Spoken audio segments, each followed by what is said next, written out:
Kung mapanood mo tong video na to, pwede ba kita maging supporter kahit wala akong maibibigay sa'yo, kahit naka-injector lang ako at di ako marunong mag-edit.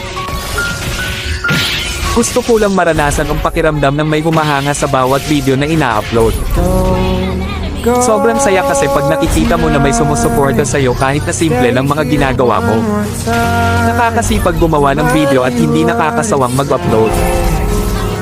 Sa panahon kasi ngayon, pag wala kang maibibigay ay malabo kapansinin ng iba, sa halip puro masasakit na salita pa ang mababasa mo. Nakakalungkot man isipin pero yon ang totoo. Di ko naman nilalahat pero karamihan ganon.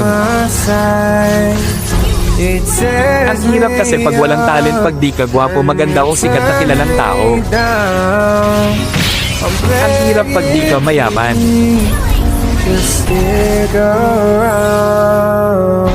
Okay lang sa akin basta lagi lang akong gagawa ng video kahit wala pang pumansin ang mahalaga.